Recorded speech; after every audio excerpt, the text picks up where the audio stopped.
Hi, my name is Holly. I'm a manager here at Edison Ford Winter Estates, and this month we're talking about the history of women in baseball. And you know what I should have done? I should have done this in two parts because there's so much information, and I keep on thinking of all the other things I should have added. But I hope that I get you inquisitive enough so that you'll go and read a little bit more about women in baseball. Maybe you could even join a fantasy league next January. Well, let's get started here. Here we go, the history of women in baseball.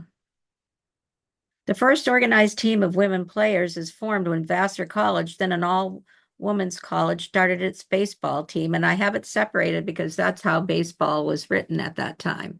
It was an all-women's college at the time, and it had its first team. And the Resolutes, that's what they were called, featured 9 women whose uniform was ankle-length dresses made of wool. Nothing more comfortable than that. Women during this time are expected to wear dresses. They were forced to break up in 1878 because of parents' fears over the safety of baseball for their daughters. Smith College, Wellesley College, and Mount Holyoke College also had teams during this time, and an African American women's team, the Philadelphia Dolly Vardens, was formed in 1867, and you can get a glimpse of their uniforms there. On September 11th, 1875, 2 teams competed in Springfield, Illinois. It was a game where the players were the first women to be paid for playing baseball, and fans were charged. It was played between the blondes and the brunettes, and they left out the redheads. So even though women and girls were playing baseball competitively across the United States, I have to be honest, the blondes and the brunettes were meant to be more like vaudeville shows. They were more of acting. They weren't really players. In 1883, there were 2 Dolly Vardens teams playing in the city, and one of their opponents was another Black women's team called Captain Jinx. Wearing long skirts, colorful belts, and caps, the women entertained fans with some high-scoring games that showed they were better hitters than fielders. Led by Captain Ella Harris, Dolly Vardens played a variety of local teams set up by organizer John Lang, though the results were rarely covered.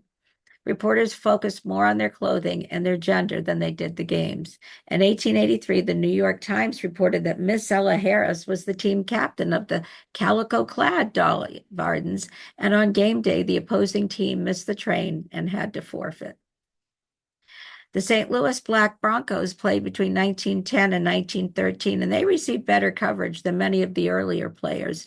The Black Broncos played and traveled and played opponents throughout the Midwest. Under the direction of Conrad Kubler, the Broncos played from Tennessee to Oklahoma, drawing enough fans to encourage teams to continue to book them. They were often advertised as the only female Negro team on the road. This made them a curiosity for the fans and some journalists who unfortunately did not take them seriously. The Philadelphia Bobbies were formed in 1922. Their name was derived from the popular bob hairstyle of the time, which means it was cut to go under and frame your face. Along their star players was Edith Houghton, born in 1912, who played shortstop and was just 10 years old when she joined the team. She and her teammates embarked on a tour across America, challenging various men's teams. And she was the youngest on the team by far, and she's in this picture down at the bottom and then again up at the top. The team traveled to Japan to play a unique opportunity for women's baseball. The Bobbies played for about a decade. Baseball remained a part of Houghton's life after a time with the Bobbies. She played for other teams and pitched for a Navy team as part of the Waves during World War II. In 1946, the Philadelphia Phillies hired her as sports' first female scout. Later in life, Houghton resided in Sarasota, Florida, not that far away from us, and a devoted Phillies fan. She passed away in 2013. Uniforms were not worn by female players. Women wore their everyday clothing to play. That meant up to 30 pounds, think of it, of fabric, slips, corsets, dresses, stockings, etc., and shoes with heels. I can't even imagine playing baseball that way. In 1890, things got a bit more comfortable when female players began to wear bloomers. The Boston Bloomer Girls Club found it much easier to run in loose pants instead of a skirt. The Bloomer Girls toured America in 1897, playing and frequently beating men's clubs. And there's a Boston Bloomer girls. Amelia Bloomer designed and wore the loose-fitting Turkish-style trousers. In the 1890s, teams were formed all over the country. Eventually, many of them would abandon bloomers in favor of baseball uniforms. Bloomer girl teams, and there's another one, rarely played each other, but barnstormed across America, challenging local players, semi-pro and minor league men's teams to attract an afternoon on the baseball diamond. And Bloomer girls frequently won. The teams were integrated when it came to gender, although most of the women players were women. Each roster had at least one male star. And if you look at this one, maybe you can find one. I know there was in the previous picture. Future St. Louis superstar Rogers Hornsby got his start on a Bloomer girls team. The Bloomer girls' time lasted from 1890s until 1934. And you're going to find out after the 30s, there's really a clampdown on female players for a while. There were hundreds of teams: All-Star Ranger girls, Philadelphia Bobbies, New York Bloomer girls, Baltimore Black Sox colored girls that offered employment, travel, and adventure for those who could hit, field, slide, or catch. The Bloomer girls decreased as more and more minor league teams were formed to give an experience to young men on their way to the majors. A few women like Jackie Mitchell were signed briefly to minor league contracts, but they were exceptions. Although women had been playing pro ball on Bloomer girls teams for more than 40 years, in the 1930s, public opinion was that they had inferior abilities when it came to sports. Women's professional baseball disappeared when the last of the Bloomer girls teams disbanded in 1934. And you can see some of these places. I put all my sources at the end, but if I had something that I took a lot from, I tried to make sure that you knew what the reference was. It's an interesting picture. In 1898, Lizzie Arlington became the first woman to be signed by a professional men's baseball league. After playing in several exhibition games for several months, she was called up by the Reading Coal Heavers, and on July 5th became the first woman to play for a men's professional team, pitching a scoreless ninth inning to preserve the win against Allentown Peanuts. Unfortunately, after this, she was not allowed to play again, and her career came to an end. This is Amanda Clement. In 1904, Amanda went to Iowa to watch her brother Hank pitch in a semi-pro game. The umpire for the amateur game taking place before Hank's did not show, and Hank, or the crowd, because it's said to be both, suggested that Amanda, who had played baseball with her brothers and was knowledgeable about the game, serve as the umpire. She did so well that Clement was asked to umpire the semi-pro game, and thus became the first woman paid to umpire a baseball game. Her performance was so well received that she was hired to umpire further semi-professional games over a period of 6 years. During the summer, she would average about 57 semi-pro games in South and North Dakota, Nebraska, Iowa, Minnesota. Amanda was paid between $15 and $25 per game, which was a lot more money then, and used that money to help pay her tuition at Yankton Academy and the University of Nebraska. And I love that there she is. And I love this quote from her. Could you suggest a single reason why all the baseball umpires should not be women? Of course you can't. And I meant to put a picture in here. This year they had at a game up in Lakeland, and they also had at the Twins a female umpire in spring training. Jen Pavlock, I think it is, Pavloc or something like that. I wish I'd written it down for you. But we got to watch that, and it had been quite a while, I think, since the 80s before a female umpire was there during spring training. However, there should be no reason why women shouldn't be umpires year-round. And we're going back to Amanda again. A woman from Sioux Falls, reputed to be the nation's only paid umpire, this is in 1971, in Sioux Falls, Amanda Clements worked as an umpire in leagues in the Dakotas, Minnesota, Nebraska, and Iowa. She took up umpiring at Hudson when her brother's team was short an umpire. She also holds the women's records for throwing a baseball 275 feet. Clements was a graduate of Yankton College and was working for the Minnehaha County Welfare Office before retiring in 1966, and there she is. On April 2nd, 1931, 17-year-old Jackie Mitchell, originally known as Vernay Beatrice Mitchell Gilbert of the Chattanooga Lookouts struck out both Babe Ruth and Lou Gehrig in an exhibition game, and that's in the lower right. You can see both of them there. Commissioner of Baseball, Kennesaw Mountain Landis, not the best commissioner ever to hold the role, in my opinion, voided her contract as a result. So that was the end of her career. The first girl to play on a boys' varsity high school team was Nellie Twardzik on April 24th, 1935. Twardzik started at first base for the Bartlett High School Indians in Webster, Massachusetts from 1935 to 1937. Her high school letter and glove are on display in the Diamonds Dreams exhibit featuring women in baseball at the National Baseball Hall of Fame in Cooperstown, New York. And even though it's been there for a while, it's well worth seeing, and you learn something every time you're there. This one I thought I'd put with the rest of them, but I'll throw it in here now. In 1911, because I'm trying to be a little sequential here, Helen Britton became the first female owner of a major league team, assuming the presidency of the St. Louis Cardinals on March 28th.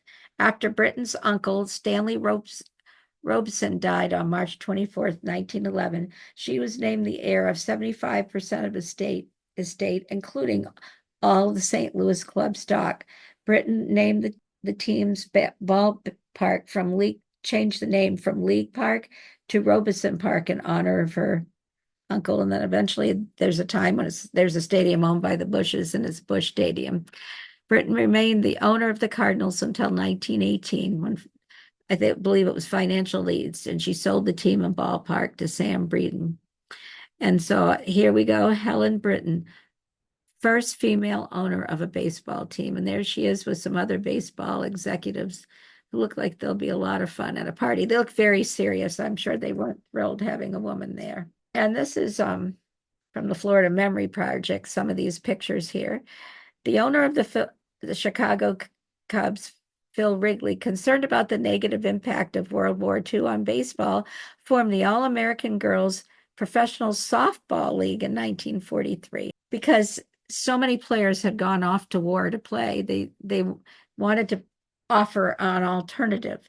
And at first, it wasn't really softball. The ball was smaller, the bases further apart, and stealing bases was permitted. But it wasn't baseball originally either. The ball was larger and the bases closer. They settled on a compromise and called it the All-American Girls Professional Ball League, AAGPBL. But 280 women attended the tryouts in Chicago, but only 60 made the final cut. And there were only 4 teams that first year. The players were fitted with skirted uniforms, told to wear makeup, and required to attend charm school, just like the men, right? No, they didn't have to do that. And told to remain ladylike image of being feminine and proper. And eventually they will become the All-American Girls Professional Baseball League, and they are called a baseball team here. Dottie Schroeder became the All-American Girls Professional Baseball League's youngest player at age 15.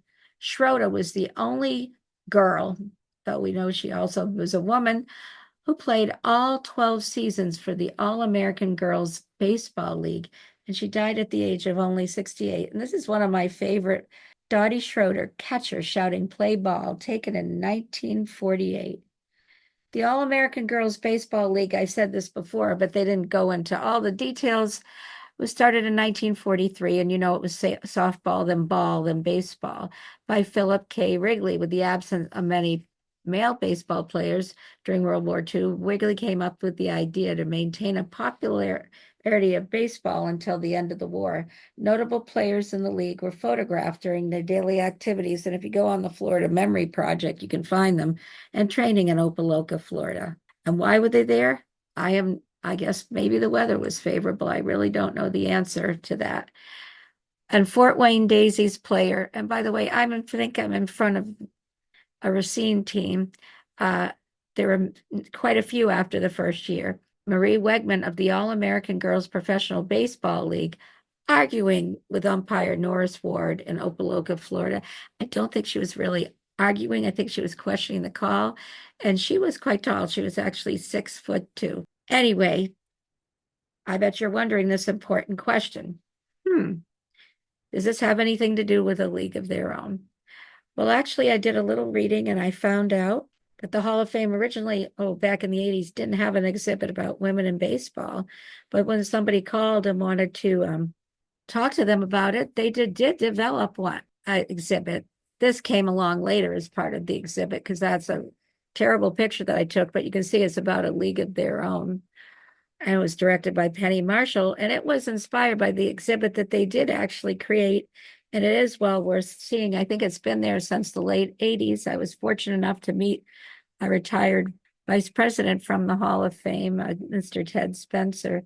So there's a much bigger exhibit than what I'm showing here, but it did inspire Penny Marshall when she found out and saw the exhibit to start the movie A League of Their Own. And you can see there's Gina Davis, Tom Hanks, Madonna. I think Rosie O'Donnell eventually is in that movie as well. And that wasn't the best picture that I took, but there is a picture here of the Rockford Peaches, and that is the team that is featured, some fiction in there, in the movie A League of Their Own. And it was an actual team. There were numerous teams, and that's one of them. You can see what their uniforms look like. So if you fell and got your knee scraped, it was kind of a bit of a mess. And this is Maybelle Blair. There she is on the left. And she pitched one year for the Peoria Red Wings. And this is her today, well up into her 90s. And, the Red Sox, and I believe the Twins all have fantasy camps. And I know the Red Sox has one for women, and she attends there along with many other people. But I really love this picture of her, and I think she's a very spirited person. Anyway, I hope that inspires you to go to see that exhibit in Cooperstown, New York. It's fairly good size, and it's pretty inspirational. There was a little picture that I cut out. It also talks about the woman that owned the Cardinals. But did you know that there's only one woman in the Hall of Fame? Here she is. Her name is Effa Manley. Along with her husband Abe, was the co-owner of the Newark Eagles of the Negro National League from 1936 to 1948. And this is taken from the Hall of Fame. And it says, Effa Manley was the only female owner in the Negro League who managed daily team operations. After integration, she courageously fought for proper compensation for major league teams that sign Negro League players. And so here's her plaque. And that wasn't put up till 2006. And it says Effa Manley, first and only woman in the National Baseball Hall of Fame. And there's her plaque. And it says Effa Manley, Brooklyn Eagles, 1935, Newark Eagles, 1936 to 1948. Trailblazing owner and tireless crusader in the civil rights movement, who earned the respect of her players and fellow owners. As a business manager and co-owner of the Eagles, she ensured teams' financial success with creative promotions and advertising. Beloved by fans because she integrated her players into the community in fielded consistently competitive teams, highlighted by a 1946 Negro League World Series championship, represented team at league meetings, and established a precedent of Negro League clubs receiving fair compensation for players signed to major league contracts. And that is from her plaque, and that's in the Baseball Hall of Fame. I took that and then I copied what they had because it was really hard for me to see. Effa Manley's mother perhaps was mixed race. They really are not sure. And her stepfather was African American, but Effa Manley was a trailblazer. Well, in the early 50s, not given the chance to play in the All-American Girls Professional Baseball League because they were Black, which is absolutely horrifying. Black women played in the Negro Leagues. 3 women played in those, and they were Toni Stone, Mamie Johnson, and Connie Morgan. And I believe Mamie was the first pitcher. And the Negro National League, had folded in 1948, and by 1953, the Indianapolis Clowns were one of the only 4 teams left in the Negro American League. And the man that owned them, Sid Pollock, had a lot of promotional hijinks and had earned the Clowns the designation as the Harlem Globetrotters of baseball, and had tried dressing as King Tut in a tuxedo and employing a person of diminutive size as sideline entertainers. But in the 1950s, he signed three women who had the talent to be more than simply gate attractions. The first was Toni Stone, that's her on the left. Pollock signed in 1953, and she had played hardball with boys since she was a girl in St. Paul. And by 16, she was pitching for a semi-pro team. And she played with two more semi-pro teams before becoming the first woman to play in the Negro American League. The fans did turn out, and some rooted for her success. But in the convention-bound 1950s, not all of them were ready to embrace the idea of a woman playing on men's team, and they yelled at her from the stands, "Why don't you go home and fix your husband some biscuits?" Her husband might have preferred that, but Stone was determined to prove herself. Pollock wanted her to wear a skirt like the players in the All-American Girls Professional League, but Stone said no. Much as Jackie Robinson's white teammates in Brooklyn weren't ready to have a different colored teammate, not all of Stone's Indianapolis teammates accepted her as an equal. Some made passes at her, which she quickly rebuffed. There were at least 12 women that played in the Negro leagues, but these are the three that actually were with the major on the American leagues. Playing on a men's team presented challenges off the field as well. She had a change in a room used by umpires, and she often had to stay at brothels. Can you imagine? But Stone could identify with them as women that were outsiders. She didn't play as often as she would have liked, appearing in only about 50 of the 175 games the Clowns played. After the season, Pollock sold her contract to the Kansas City Monarchs, whom she played with in 1954 before retiring. During her 2 years in the National American League, she had a career batting average estimated to be .243, but one point in the 1953 season, she was batting .364, fourth in the league, right behind Ernie Banks. The story goes that she wrapped a single off of Satchel Paige, but the archives don't corroborate the story. The next one signed was 19-year-old Connie Morgan over here on the end to replace Stone. The athletic Morgan had already played 5 seasons with the women's North Philadelphia Honey Drippers from her hometown, batting .338 over that period, and basketball also for the Rockettes. When she read an article in the newspaper about Stone playing for the Clowns, she requested a tryout. And she also meets many of those gender barriers that Stone had. The Baltimore Afro-American ran a photo of Morgan in her uniform alongside another of her wearing a white dress and gloves with the caption, "Miss Connie Morgan, the baseball player and lady." And the last one we're going to talk about here is Mamie Peanut Johnson, which she was rather petite, but she excelled in several sports before finding a spot as a pitcher with the Negro American League's Indianapolis Crowns, and she was the first woman pitcher. So that just gives you a little feel for that how many barriers those women had to break. And I talked to you about one of the female owners. Well, here's some of the well-known ones. Helene Britton, and she inherited the Cardinals. You heard about her. Edith Dunn, she inherited the team from her husband. Laura Baker, Philly, she inherited her team. Mae Nugent, she also inherited. Florence Dreyfus, she inherited from her husband, Barney Dreyfus. Grace Comiskey, I bet you know where that is, the White Sox, she inherited the team from her husband. Dorothy Comiskey Rigney inherited it from her mother. Joan Whitney Payson, first woman to independently own an MLB team without inheriting it. President of the New York Mets from 1962 to 1975. And just a couple more. Jean Yawkey, the Boston Red Sox, 1976, 1992. She inherited it from her husband, Tom Yawkey. Terry O'Malley Seidler of the Los Angeles Dodgers, 1979 to 1998. She inherited the team, who was very well known, her father, Walter O'Malley, and owned the half shares alongside brother Peter O'Malley. Secretary to the Los Angeles Dodgers Board of Directors from 1981 to 1998. And I'm going to talk about her a little more. Marge Schott, Cincinnati Reds, 1984 to 1999. First woman to purchase an MLB team. President of the Cincinnati Reds from 1985 to 1993. Joan Kroc, the San Diego Padres, 1984 to 1990. She inherited it from her husband, Ray Kroc, and you know who Ray Kroc is, right? The owner of McDonald's.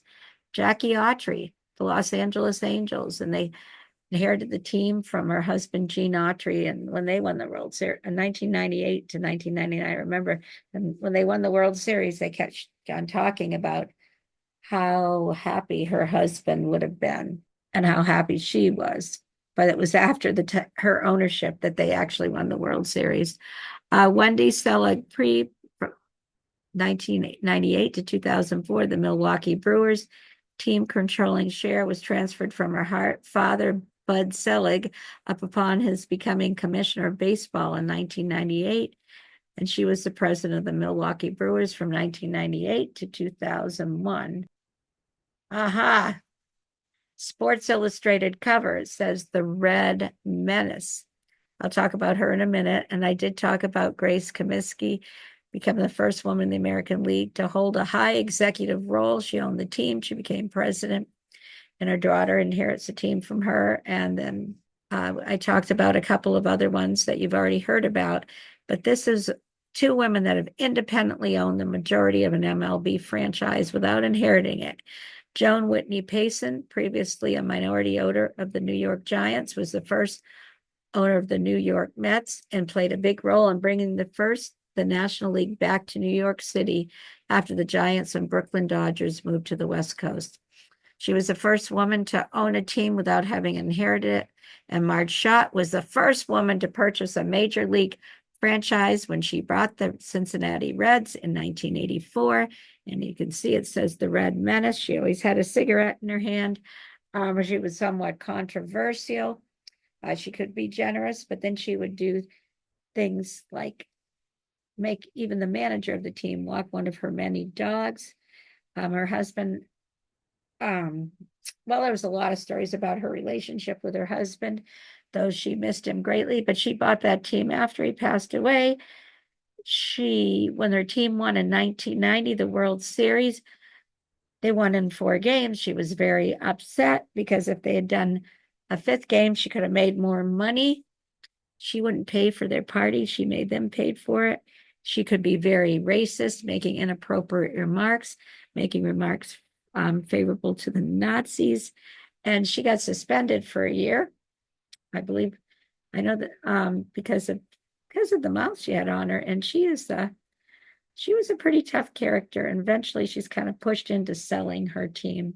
So you might want to read a little bit more about her. New Jersey girl, Maria Pepe sued Little League Baseball in order to play. In 1972, at the age of 12, she pitched 3 Little League games for the Young Democrats team in Hoboken, New Jersey. This was the same team her neighborhood friends had joined, so she joined as well after having been invited by Little League coach Jim Farina. Pepe was asked to leave the team after the Little League, the head of the Little League, the major organization, threatened to revoke Hoboken's Little League charter. This attracted the attention of the National Organization for Women. They began a court case on her behalf, which was supported by National Organization of Women. The New Jersey Superior Court decided that Little League Baseball must allow girls to play. The Supreme Court ruled that Little League must give girls the opportunity to try out. From this ruling will come another ruling called Title IX, stating that no one will be discriminated against on the basis of gender within schools, ensuring that high schools and colleges cannot exclude females from participating in varsity sports. And do you remember her? That was about 11 years ago. In 2014, Monet Davis was a player for the Philadelphia Tanny Dragons in the Little League World Series. Davis came to national attention after becoming the first female to win a game in the Little League World Series. And my coworker Kelly told me about this woman who helped with the women's fantasy camp this year. It's not as easy for women to be professional baseball players, but she was on the women's national team, International Baseball Association, I can't remember the F, Baseball World Cup.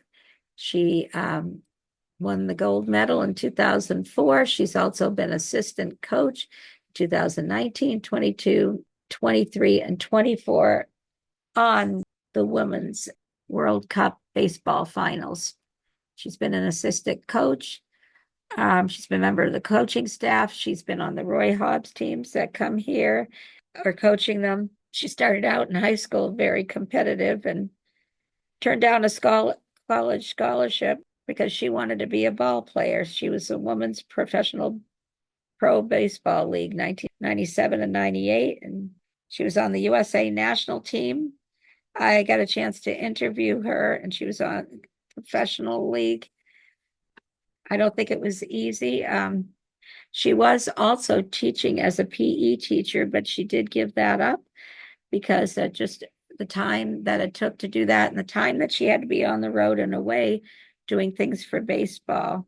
So now she substitute teaches, and she also lives in California. And I asked who her favorite team was, and it is the Giants, San Francisco Giants. But I did find out at one point that she was in Massachusetts and Boston, so she also enjoyed the Red Sox, which made me happy to hear. So she's done lots of different things in baseball, but it is harder to put together a career when you are a woman, unfortunately. So the League of Their Own, the women's All American Women's Baseball League, that went from 1943 to 1955. And then it was no more. I hope things change someday. And this is from a major MLB site, but I just thought I would talk about just briefly. These are some of the women that are in high ranking positions, either executives or on coaching staffs as minor leaguers as well. The first general manager, she was for 3 years, Kim, of the Miami Marlins. Blanca Smith was with a minor league Red Sox team. So there's a bunch of different women here, and I hope it inspires you to look for this, look them up, see what their roles are, because there's no reason why women can't be executives, coaches, umpires, managers, reporters, and players. I hope someday there's a major league women's team and that people will enjoy watching them. One thing I also wanted to mention, Baseball Hall of Fame, the chairman of the board is Jane Forbes Clark. Her father, I believe, had been as well. She's a female. She's done it for many, many years. And when they have the induction ceremony, she is there. She's the chairman of the board. She's done a lot for baseball, and I should have put her picture in there, but look her up. There's so many roles that women can have in baseball, nothing to hold them back. Women have come a long way, and there's even further that they can go in baseball. And here are some of my sources, a number of them. Not all of them did I get to talk about as much as I wanted. I did have an article from The Atlantic that talked about a fantasy camp for women.